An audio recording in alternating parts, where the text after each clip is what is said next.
Well, everybody have a seat. Everybody have a seat. Happy Labor Day, everybody.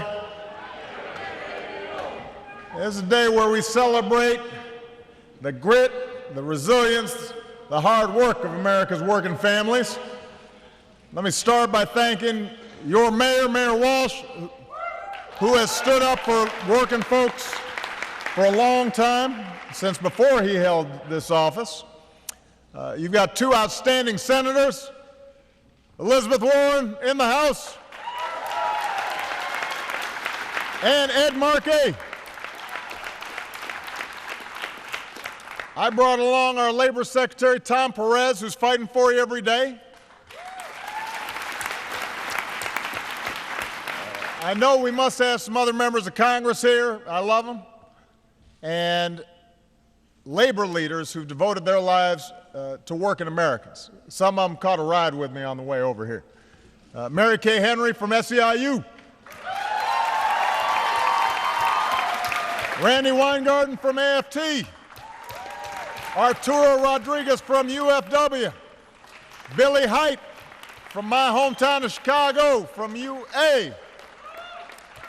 We got Massachusetts AFL-CIO President Steve Tolman, and give it up for Rich Rogers and everybody from Greater Boston Labor Council for hosting this great breakfast.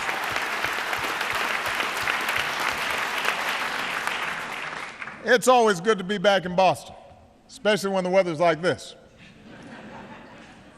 You know, but pretty soon fall's going to be in the air, students coming back. Pats kick off on Thursday.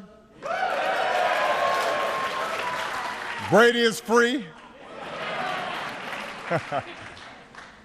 And I've got a lot of good memories about this city. As we were driving up past the Commons, I was thinking about when I was a student here.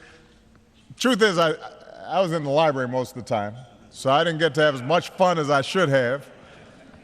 A couple years ago, I stood with you as you showed the world that no tragedy can compete with Boston Strong. Then there was that convention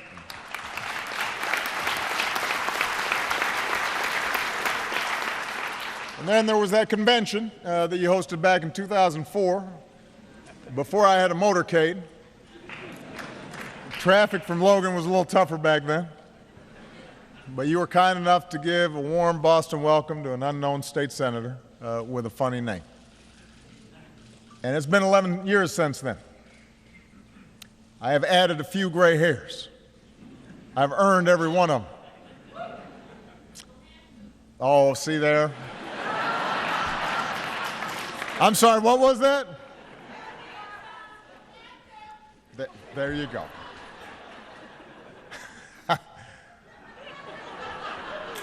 See, now I really feel good. But the words that I spoke that night in 2004 are the same ones that generations of Americans worked for and fought for. That's the belief that America is the most extraordinary of countries, a place only this country where somebody like me could rise to the heights of political office, a conviction that no matter who you are or what you look like or how much money you were born into, we can all make something of ourselves. We can clock in at a job that rewards our work with dignity and security. We can give our kids something better if we're willing to work for it, and instill in them the values of hard work and respect for other people and love of country, and the notion that here in America we're all in it together, that we are the United States of America. We're a union. And those are the beliefs that built this country. Those are the beliefs that built the strongest middle class the world's ever seen. But it wasn't just beliefs, it wasn't just words that built the middle class in this country. You know, you got to say more than America's great and that's it. You got to work for it. It's not enough just to say America's exceptional, you got to prove it. You got to work to keep it that way. And that's what generations of the labor movement have done. It was hard-working Americans who marched and organized to help working families get ahead. It was hard-working folks who demanded not simply a bigger paycheck for themselves, but more security for the folks working next to them, too. They were the ones who were out in the cold on picket lines. They were the folks who were dealing with the Pinkertons. They were the folks who sometimes got beat or got fired for organizing, got threatened, and stood up for an idea that everybody deserves a fair shake. And those folks, your parents, grandparents, great-grandparents, they're the ones who gave us the 40-hour work week. They're the ones who gave us overtime and the minimum wage and all kinds of things that folks now take for granted. It was those fights that gave us health insurance and Social Security and Medicare and retirement plans. All those gains are union-made. They're stamped with the union label. They're what we celebrate today.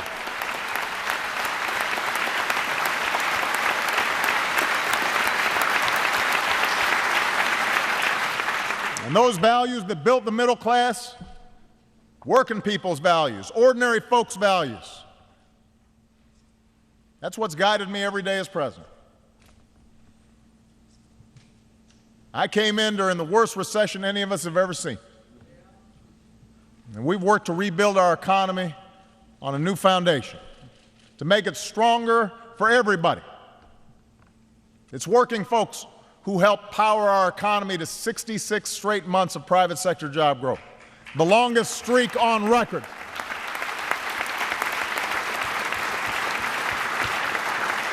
Five and a half straight years, 13.1 million new jobs overall, the lowest unemployment rate in 7 years. It was working people, middle-class values that restored the meaning of the word made in America, made in the USA. We had an auto industry that was flat on its back when I came into office. Now we're on track to sell more cars and trucks this year than we have in more than a decade.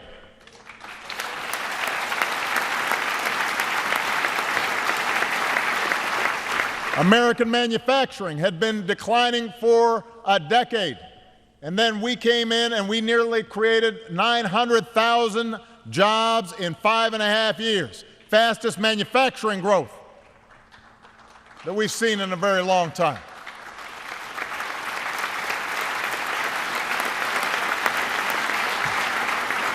When I came into office, business leaders said the best place to invest was in China.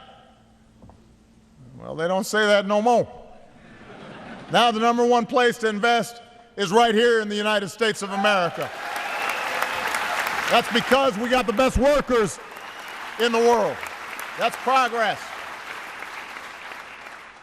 Now, we're entering into political season. I'm so glad I'm not on the ballot. But it's political season. It starts earlier and earlier, and so now we're starting to hear a lot about middle-class values. Everybody wants to talk about the middle class. But some folks seem confused about what exactly that means.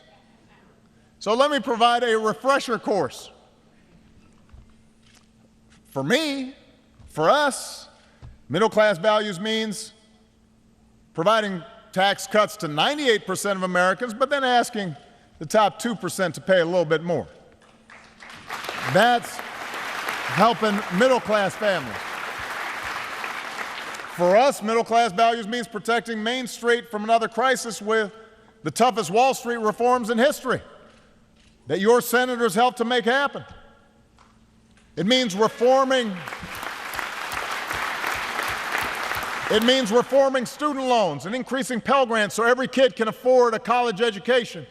And we've got to keep working to make 2 years of community college free for everybody who's willing to work for it.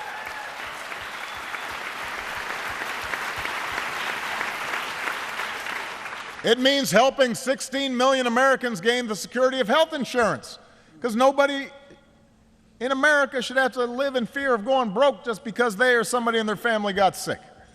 That's what it means to us to have middle-class values. And we know we've got more work to do to make sure more families feel the gains of this recovery. But the fact is, the verdict is in. Middle-class economics works. Looking out for working people works. Bottom-up economics works. Middle-class out economics works. When you make sure everybody gets a fair shot and a fair shake, and you're fighting for decent wages for workers, and making sure they've got decent benefits, when you reward people who are playing by the rules, that's how everybody does better. That's how America gets ahead. That's how it's always been in this country.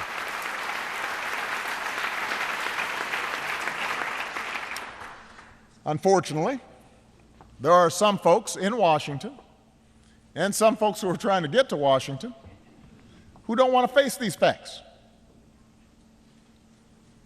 No matter whether we're supporting working families or signing up folks for health care or anything else that we do, we keep on hearing back from them, oh, you're going to destroy jobs.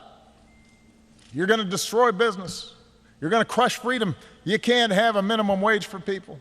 It's bad for business, bad for jobs. You can't provide people health care. It's going to destroy the economy. In their world, the only way to help the country grow and help people get ahead is to cut taxes for millionaires and billionaires and loosen up rules on big banks and polluters, and then you just wait, and then you look up at the sky and prosperity will come raining down on us from the top of the whatever high rise is in your city. But that's not how the economy works. That's not how working people get ahead. And that mindset, that ideology is what's been shrinking wages and increasing inequality and wrecking the economy for a long, long time. And we're fighting to reverse it, but these folks are pretty stubborn. I will give them credit. They don't let facts or evidence get in the way. They really don't. And as I said, Republicans in Washington are trying to rebrand themselves as the party of the middle class. I'm glad they're doing it, really. I mean, I want them to start rethinking their positions on issues. I'd love to work with them on stuff. But you can't just talk the talk. You got to walk the walk. You can't talk middle class and then do things that hurt the middle class. You can't say you care about working people and then do things that hurt working people. I'll give you an example. Right now, Republicans in Washington have the chance to prove they really care about working families. Congress has to pass a budget by the end of this month, or they risk shutting down the government for the second time in 2 years. Now, everybody knows the world economy is pretty volatile right now. Our economy is a relative bright spot. We're doing better than just about everybody else. So a shutdown would be completely irresponsible. It'd be an unforced error, a fumble on the goal line. You know, it'd be like a ground ball slipping through somebody's legs. You know, you guys have won a couple since that time, so I can make that joke. If you hadn't had so many World Series wins, I wouldn't make that joke. Point is, it doesn't have to happen. Congress can pass a budget that does away with this so-called sequester that just lops things off, whether it's good or not for the economy, harms our military, hurts working people. We could instead invest in working families, invest in our military readiness, invest in our schools, rebuild our roads, rebuild our ports, rebuild our airports, put people back to work right now. I'll sign that budget. I'm ready to work with them.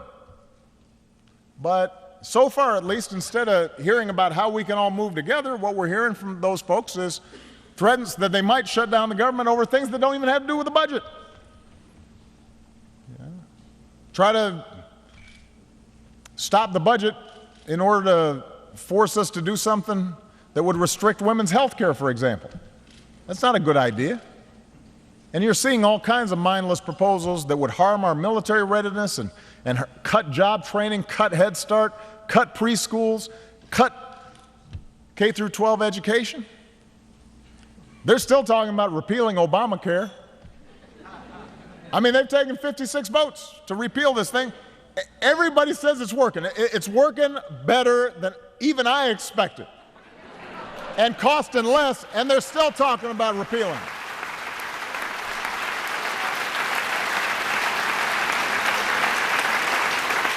And what we're seeing from them is this constant war against unions, a constant attack on working Americans by weakening worker protections, undermining workplace safety, gutting your ability to save for retirement, preventing you from forming a union.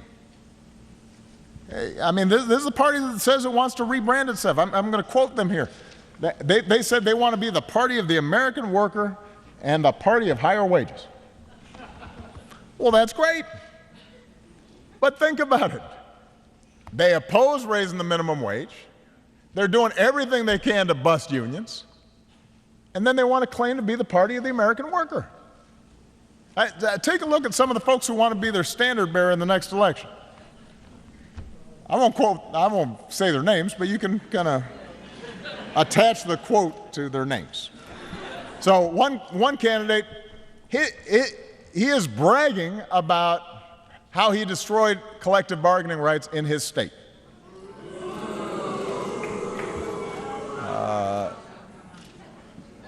And says that busting unions prepares him to fight ISIL. I didn't make that up. That's what he said. Really? A whole bunch of them are hoping to make right to work the law of the land. They think that's the answer to economic prosperity. You had one who blamed unions for the women's pay gap. Think about that. So if there were no unions, then suddenly women are all going to be paid equal? These are the same folks who fought against equal pay legislation in Congress. And then there was the guy, these guys are running for office. They're running for the presidency, who said a union deserves a punch in the face. Really? Tell me how you really feel. It reminds me of something our old friend Ted Kennedy used to say. What is it about working men and women that they find so offensive? Why are they so mad about folks just trying to make a living, keep a roof over their heads, go to work every day, look after their families, rebuild their community? Why are you mad about that? These are the folks who built America. These are the folks that allowed businesses to prosper. Why are you attacking ordinary people who are just out there trying to do their jobs? I've said it before, I'll say it again. If I were looking for a good job that lets me build some security for my family, I'd join a union.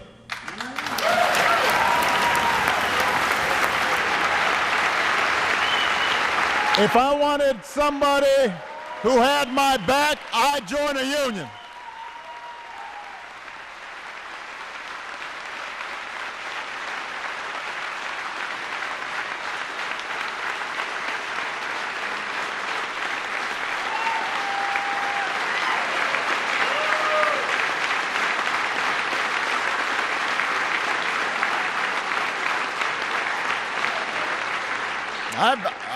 I travel a lot. I've been to countries that don't have unions, that prohibit unions. That's where you've got still child labor. That's where you have terrible exploitation and workers are constantly being injured and hurt, and there are no protections. And that's true for everybody because there's no union movement. Even Brady's happy he's got a union. They had his back. So you know, if Brady needs a union, we definitely need unions.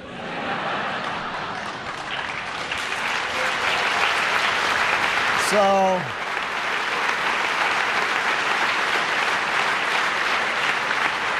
because the fact of the matter is, even kids understand this.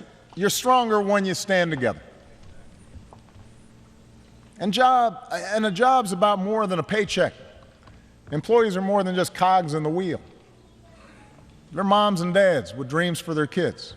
They're folks who pick up the extra shift to help out another worker, who's in a jam. They're folks who are trying to save for retirement after years of sacrifice. Folks who clock in every morning and stay late to make sure the job's done right, and then donate some of that hard-earned money to their church or their YMCA. There's a pride and there's a dignity inherent in any job, whether you've got the security of a union or not, but a union will help express that dignity and that sense of voice in what you do every single day. And I believe that all workplaces should reflect the worth and the dignity of our working families. That's why we fought for worker safety. That's why we fight for the right to organize. That's why we're hosting a White House summit on worker voice next month, to make sure that working Americans share in the blessings of this country, and why people who aren't in unions right now need to understand why unions are so important.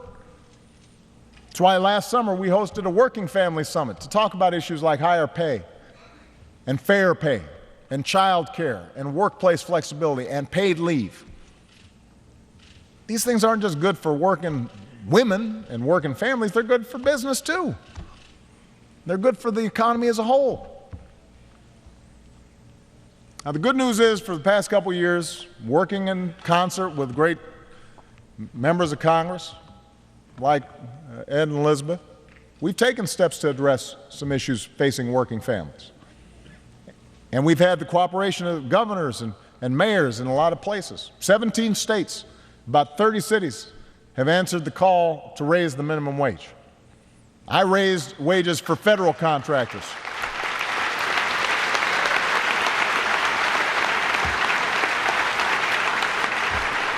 In June, we proposed action to protect a worker's right to overtime, extending protection to as many as 5 million Americans who weren't getting a fair shake when it came to overtime rules.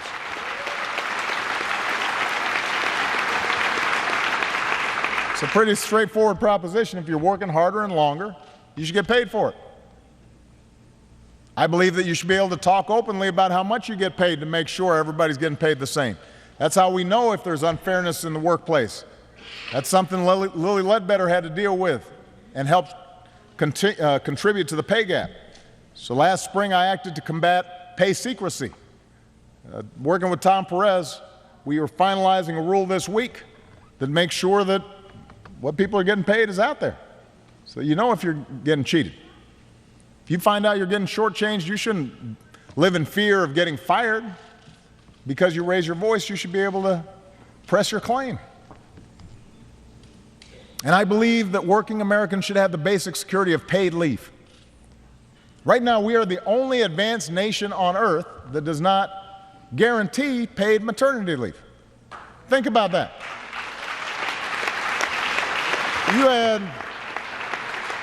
One study found that nearly 1 in 4 working moms return to work within 2 weeks of childbirth. Think about that. Now, for the men in the audience in particular, think about that. We wouldn't even go to work if we had to carry around somebody for 9 months.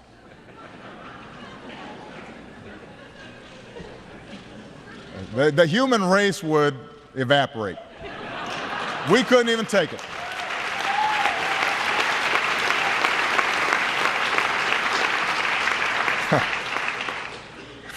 And then the notion that after you had that baby, you had to go back to work 2 weeks later. Only 12% of our private sector workers have access to paid family leave. We got millions of people who can't care for a loved one with a serious illness without losing a paycheck or risking their job. And there's a good proposal out there, the Family Act, that would deal with some of these issues. I'm calling on Congress, take a cue from the rest of the world, work together in a bipartisan fashion. Find a way to make paid leave, paid family and medical leave a reality for all Americans. That's something we should be doing. It's past time to do it.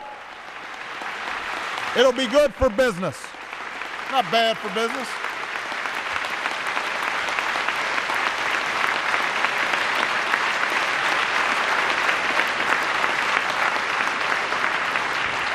And while we're at it, pass a national policy for paid sick days as well.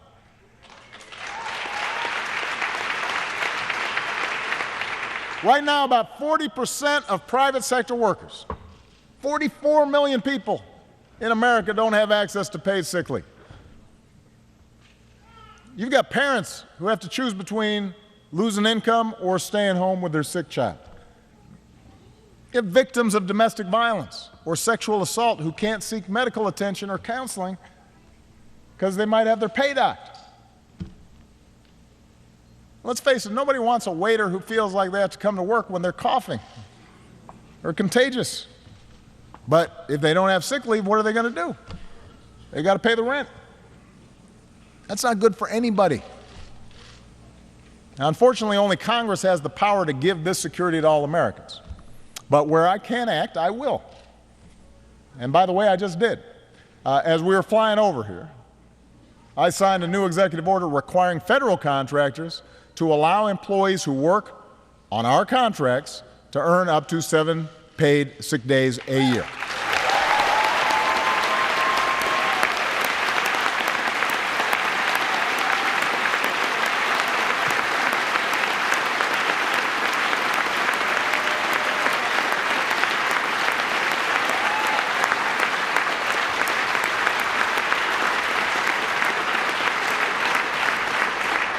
This will give about 300,000 working Americans access to paid sick leave for the first time. And it builds on the growing momentum of people who are answering the call on paid leave across the country. Right now, you've got dozens of cities, Pittsburgh, Philly, Atlanta, who've adopted paid sick leave or paid family leave policies. You've got companies like Hilton and Johnson & Johnson and others that are expanding paid leave. Microsoft, Facebook, requiring it from their contractors and vendors. And we've seen that many companies, including small businesses, support these policies because they understand it helps with recruitment and retention. It helps you keep good employees. One study in Connecticut shows that 3/4 of companies are on board with their state's paid sick leave law. And here in Massachusetts, you're already ahead of the game. Last fall, folks easily approved paid sick leave throughout the Commonwealth. In May, Mayor Walsh signed an ordinance allowing for up to 6 weeks of paid parental leave for city employees. You all should be proud of what you're doing for working families in this state.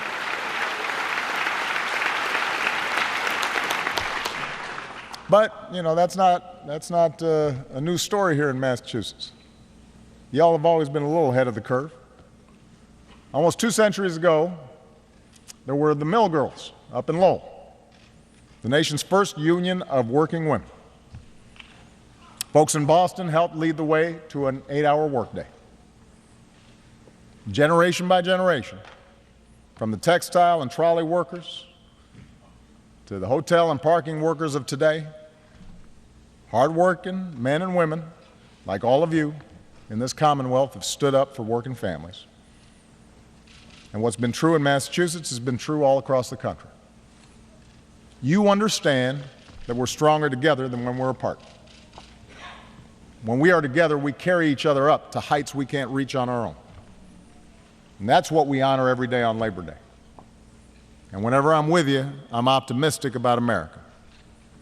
Because while I know that it's not going to happen in one day or 1 month, won't even be completed under 2 terms of one president, I know, working together, we're going to build a better future for ourselves and our kids and for working families all across the country. I have seen it, you have seen it, and now we've just got to keep working to make it a reality for every single working person in America. Thank you, everybody. God bless you. God bless this country we love. Thank you. I'm the leading state sponsor of terrorism.